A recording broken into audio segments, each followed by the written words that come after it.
Hello everyone. This is the seventh video of the series on previous year question papers or postgraduate entrance exams related to biological sciences. Let's continue with the detailed solution of the year 2014 question paper of MSc Botany entrance exam conducted by the Delhi University. First question: the trees growth in uniform environmental conditions such as those which grow near the equator throughout the year will have. So they are talking about whether these trees will have the secondary growth or the spring or autumn wood, and what are the characteristics of the annual rings. So let's read about this. So dendrochronology, also called tree ring dating, is the scientific discipline of dating tree rings to the number of years they are formed. These rings are used to interpret past events, including climatic changes and climate trends in the surrounding regions of that tree. The rings are more clear in trees of temperate regions due to marked seasonal difference. The inner portion of growth rings are less dense. They are called as early wood and they are formed during spring season. The outer portion of growth ring are more dense and they are called as late wood and they are formed during autumn season.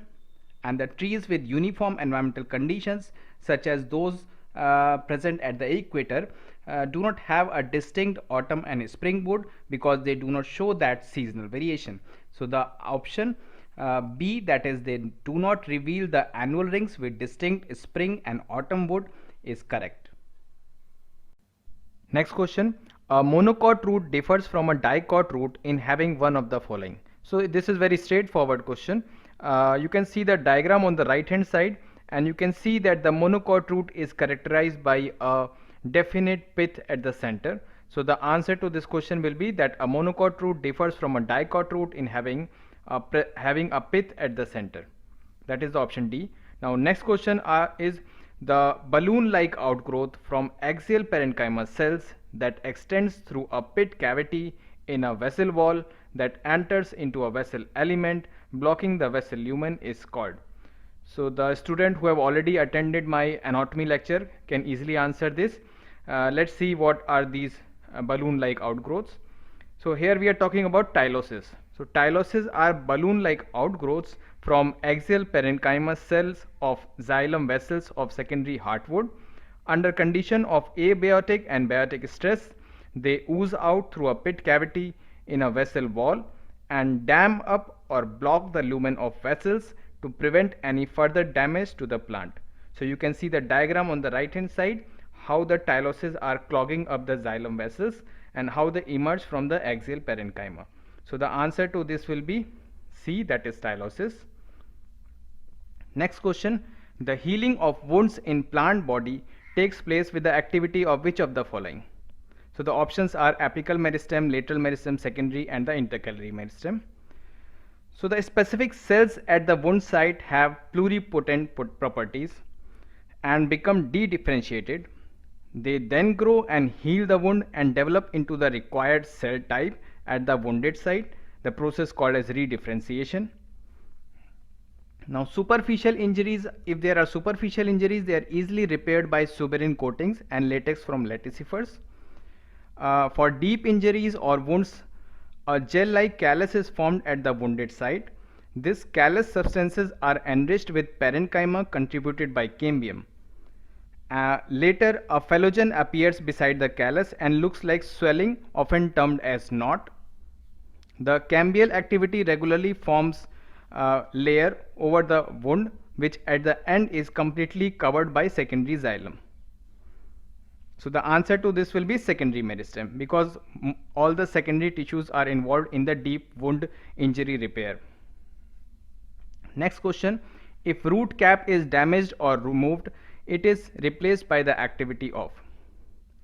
So if the root cap or the calyptra as we call it is at the tip of a plant root, the damaged or removed root cap is replaced by the activity of the cells of the quiescent center located in the apical meristem. You can see in the diagram on the right hand side, the quiescent center cells show slow cell division as indicated by their DNA content in the S phase of cell division. They have less DNA content compared to an active cell, but possess the power of becoming meristematic upon requirement. So that requirement will be when the root cap is damaged or removed. So the answer to this will be the quiescent center, that is the B option. Next question, successive cambia are seen in stem of. This is very important question because here we are going to study about the anomalous secondary growth. So in the answer to this is Borrhevia. Let's see what happens in Borrhevia. Borrhevia belongs to family Nyctaginaceae, and the Borrhevia stem shows well-defined anomalous secondary growth manifested by the presence of successive rings of xylem and phloem. The anomalous growth pattern is mostly associated with the formation of multiple cambia. The cambium of Borrhevia is only composed of fusiform initials, giving rise to rayless secondary vascular tissues. The cambium become multilayered when the cell division stops, and the successive rings of cambia emerges from the outermost cells of phloem parenchyma. So the option A, that is the successive cambia are seen in stem of Borrhevia, is correct. Next question, a newly isolated bacterium was found to have a DNA molecule containing 16% thiamine. What will be the expected percentage G, that is guanosine, in the bacterial genome? So for this we should know the Chargaff rule.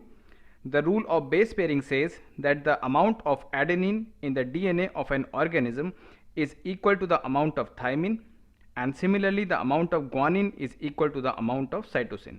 So on this principle, let's solve this question. So here the double stranded dsDNA have 16% T, that means it will be having 16% A. So total A plus T in the dsDNA, that is the double stranded DNA, will become 32. So the amount of GC will be 100 minus 32, which is 68, and hence the total percentage of G will be 68 divided by 2, since G equals to C. So G percentage will be 34 and C percent will also be 34. So the answer to this question will be C, that is 34%. Next question, prokaryotic transcription. Now they have given 4 options. Let's see each option one by this diagram. So the first option says that it occurs along a 3' to 5' DNA template. So you can see that the transcription is actually occurring on a 3' to 5' DNA template. So the first option is correct. Now let's see the second option. It results in formation of an mRNA in 3' to 5' direction. You can see that the mRNA is formed in 5' to 3' direction. So this option is wrong. Third option is that it occurs along a 5' to 3' template. You can see that the 5' 3' template of DNA is called sense or the coding strand, and it is not used. The other strand, that is the 3' to 5' strand, is used as a template strand. So this option is also wrong. And the last one, that it utilizes the sense strand of DNA as template. So we already discussed that the sense strand is not taken as a template. The opposite to that, that is the template strand, is taken for the transcription process. So the answer to this will be the first one, that is the prokaryotic transcription occurs along a 3' to 5' DNA template. Next question is talking about frame shift mutations and its characteristics. So let's see what is a frame shift mutation. So this diagram gives a lot of information about frame shift mutation. It says that the insertion or deletion of nucleotides may result in a shift in the reading frame or insertion of a stop codon. So you can see that when the T and A were deleted, so the sequence now reads as serine, valine, leucine and leucine. Earlier it was reading as serine, valine, proline and tyrosine. So that means either we insert or we delete, there is a shift in the frame of the sequence. So let's see the options. The first one says that the frame shift mutation can occur when one or more nucleotide are inserted into a DNA sequence, which is correct. The second option says that it can result in a completely new codon sequence that we are seeing in the diagram. And the third one is that it can occur when one or more nucleotide is deleted from a DNA sequence. So this is also correct. So the option D, that is all of them are correct, is the right answer. So next question, the process of segregation in meiosis results from. So they are giving the option of anaphase 1 and anaphase 2. Let's differentiate the anaphase 1 and anaphase 2 stage. The anaphase 1 takes place at the meiosis 1, while the anaphase 2 occurs at the meiosis 2. Anaphase 1 occurs in the diploid cell, and while the anaphase 2 occurs in the haploid cell. And anaphase 1 involves the separation of homologous chromosome, while the anaphase 2 involves the separation of sister chromatids. So the option B, that is the process of segregation in meiosis, results from separation of the two homologous chromosomes in anaphase 1 is the right answer. Next question, which of the following statement for the Southern hybridization technique is not correct? So let's read a little bit about Southern hybridization technique. The Southern blotting, or we call as Southern hybridization, is to detect a specific DNA sequence in a sample. The DNA is cut by a specific restriction enzyme, and the cut fragments are then separated by gel electrophoresis and then transferred to a positively charged nylon membrane. The membrane is then exposed to a radioactive or chemically tagged labeled single-stranded DNA probe is specific to the desired sequence of our digested DNA sample taken at the start. If the probe binds and yield fluorescence on the X-ray film, then our required DNA sequence is present in the sample. So by this we come to know that the option B is not correct, because it is saying that the technique is based on DNA RNA hybridization, although we have discussed that it is based on the DNA hybridization, in which one DNA is our molecular probe, which is chemically or radioactively labeled, and the other DNA is our target sequence. Next question, a cell with 32 chromosomes undergo meiosis. The number of chromosomes in each daughter cell at the end of meiosis 1 and meiosis 2 would be. So this is a very easy question. You can just see this diagram.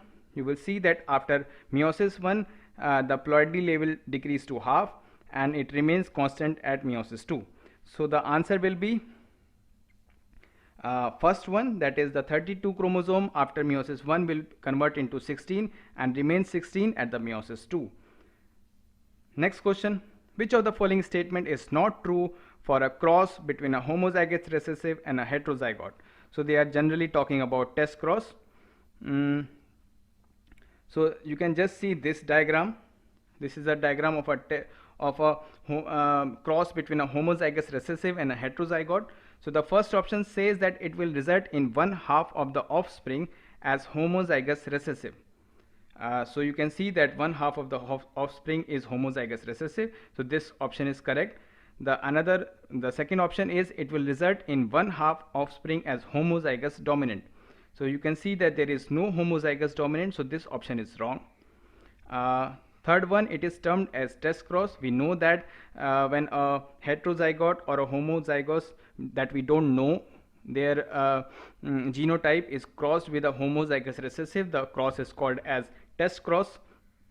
So obviously the C option is also correct. So the question is asking about which of the following is not true. So obviously the option B is not true, which will be the answer. But let's first read a little bit about test cross. A test cross involves a cross between a homozygous recessive individual with an individual whose zygosity is unknown.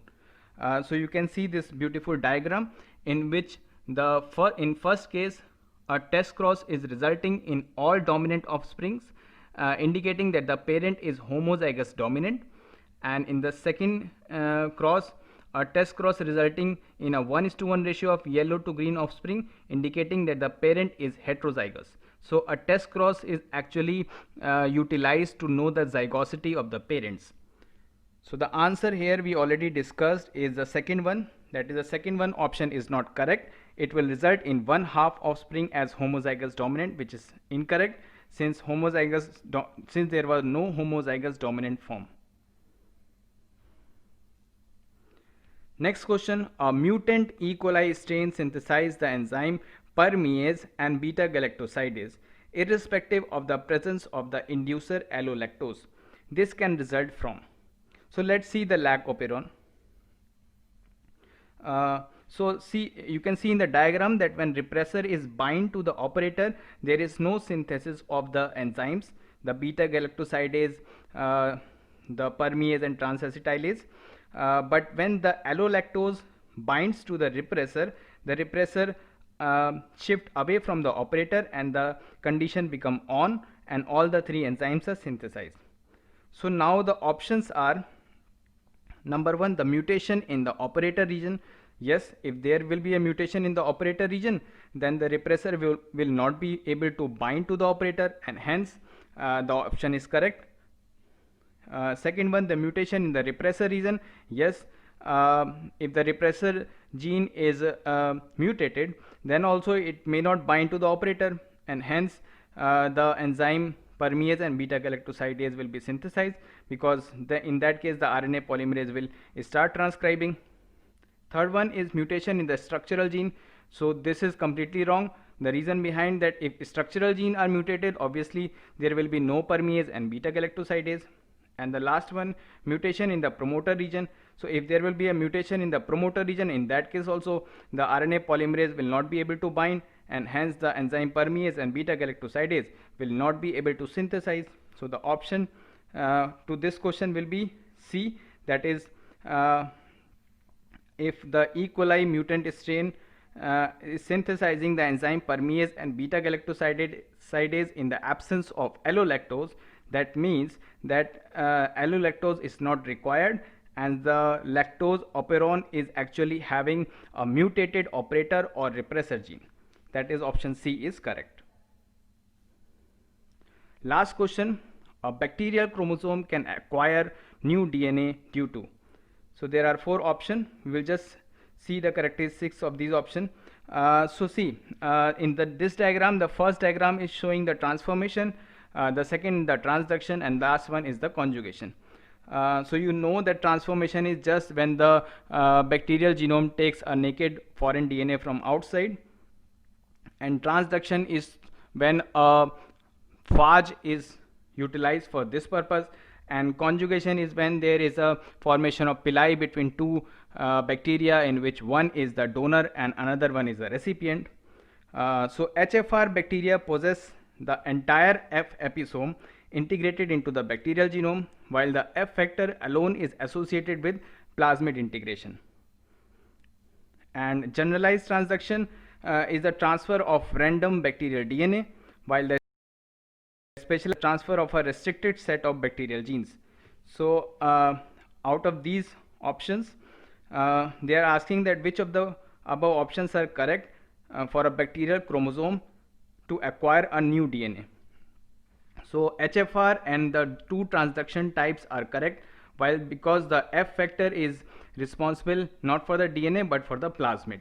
So we are having the options D, that is only second, third and fourth is correct. In the next video, we will be dealing with the detailed solution and explanation of question number 106 to question number 120. If you have any doubt in the solution, please do comment. Please like the video and do comment and subscribe to appreciate my work. And stay tuned for more upcoming solution videos of various MSc entrance exams related to biological sciences.